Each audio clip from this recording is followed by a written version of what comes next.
Hey everybody, Wendy Gunter with Big River Living, brokered by River Rats Realty. I am presenting the April um, Bullhead City April housing market data, um, and I'm going to do things differently. This is an evolving process for me. I'm trying to track what's actually going on in our city with the housing market, and I'm pulling different data points that interest me, that I find valuable. And where I'm pulling it from is our MLS. And I am only pulling pending listings. That's what this P stands for here. So what you're seeing is all of the pending listings for the entire month of April. This is the time period I'm reviewing. I'm not behind. I just had a lot going on. Too busy. So this is April, and then I'm also going to upload the May data. Uh, Basically, per a brilliant suggestion of a friend of mine, Alicia McConnell, thank you. Um, I'm going to attach the Google spreadsheets to the video, so you can download this information if it interests you, and do what you will with it. You can arrange it however you would like, but these are this data is actually pulled from the MLS. The MLS is what feeds Zillow, Redfin, Trulia, all the other housing uh, data sites you see. This comes directly from this source, our MLS. Um, so DOM stands for days on the market. It's something I'm interested in. So this first chart is sorted by days on the market. And then, of course, all these columns I think are pretty self-explanatory, but maybe not. Type would be single family home. This is all residential stuff I'm looking at. Uh, Factory built mobiles or condos. That's those are the three types within our residential data points from our MLS. And uh, April went way down, which is not typical. Typically, April is a high volume sales month for a couple of reasons. It's spring, people have gotten their tax returns back, want to go shopping and buy that house. Now, however, we had quite a drop in April's activity, and it's not just here, it's national. It was a national trend in April that there was a big dip, and probably it was because of the interest rates. Some people are still, holding back because of interest rates. I'm going to make another video about that, but that's what a lot of the analysts are attributing the drop in home sales for April. So in April, we actually only had 68 pending sales. March, it was, I think, over 100. It was like 106 was our pending number. And the reason I'm looking at pending is because is those are the houses that people have made offers on, and that's what I want to know. What are people buying? Oops. Um, what are they interested in? What are they purchasing? I don't care about actives. In other words, homes that have not had an offer yet, and I don't care about solds for this reason. So all this data is strictly properties that are in pending status. They've had an offer and they're going through the due diligence, the inspection, the whole purchase process, basically. Um, Again, this is all self-evident, I think. Subdivision, I'm interested in the subdivisions that are getting the most activity. I'm certainly interested in the price. Um, down here at the bottom, all the different tabs. Definitely interested in the price trends. That's important.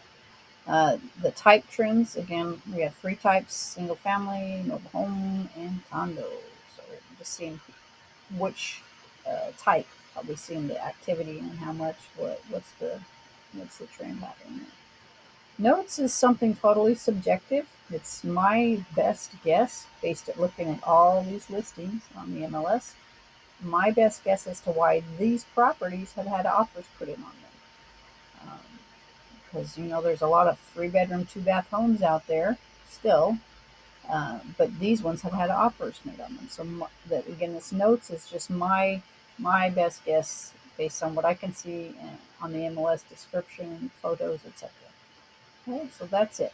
So this first chart, or this first screen is the data is sorted strictly by days on the market. And we had a lot of, I can't get into analyzing this. It's going to take way too long. Where we at? We're at 6 minutes.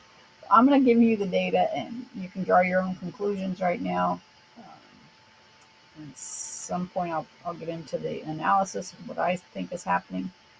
But yeah, we had 35 homes, which is more than half of the pending sales that were done within 2 weeks. So this property here is at day 14 days on the market before it went pending. So that makes 35 homes out of 68. That's more than half of them went pending within 2 weeks. So that tells you something there, that movement. So beside every one of these data points, again, looking at the bottom here, I have put a pie chart in. Pie charts help to kind of visualize the information, see what you just comes besides the percentages, which you will see below the hard data numbers over here, which is kind of helpful.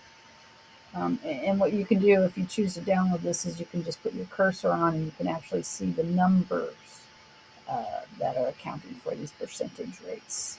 So for example, at day 60, there were 2 sales, which account for 2.9% of the total. Okay. Subdivision. I always like to know which subdivisions are the most popular.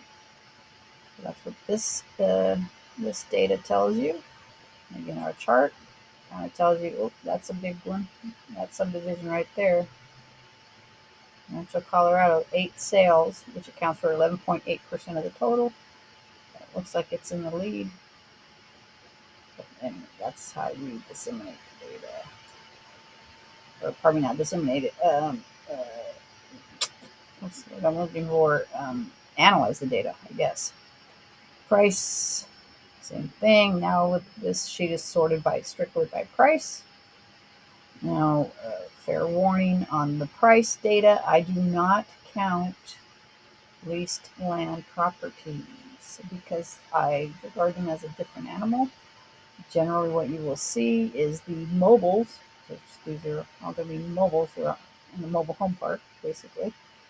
The mobiles themselves will be reduced in price generally because the seller knows that you all, not in addition to buying their mobile, you have to pay usually about $550 a month per rent for the leased land.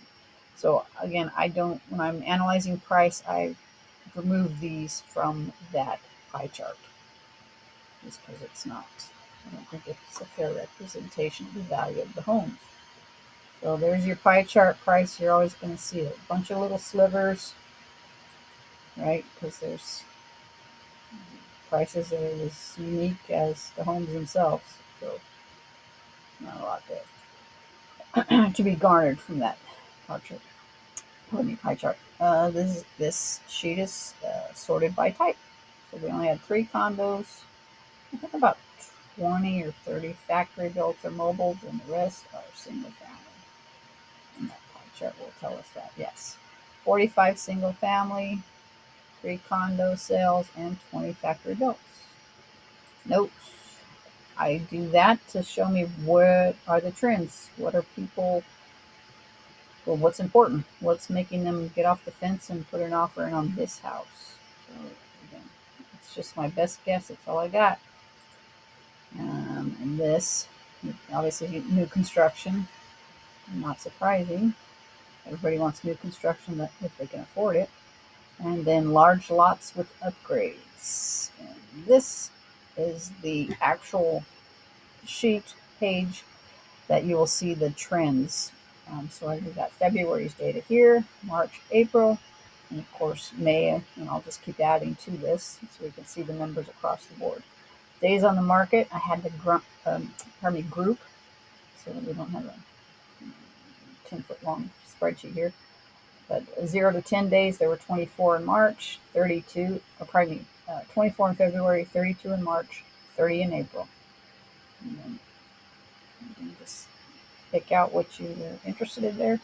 I'm always interested in, like I said, all the subdivisions and how where the activity is within them. Rancho, Colorado was number one for the month of April with 8 sales.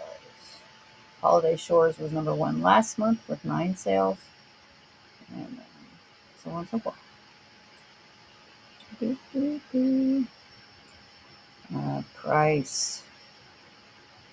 Price I had to lump together as well. Otherwise, we'd have 70 different little pieces of pie. But you can see how I've lumped it together: 0 to 100,000, 101 to 150. And I just like to look where the larger groups of numbers are, and I'm seeing a trend upwards.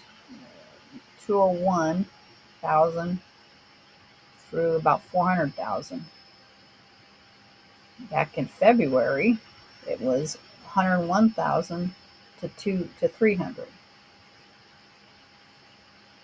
March was pretty. It's actually, there was a lot of different sales going on, but the 21 sales in this category, 251 to 300, that would definitely account for the Rancho, Colorado stuff coming up, which is all new developments by Century Communities. But there you have it.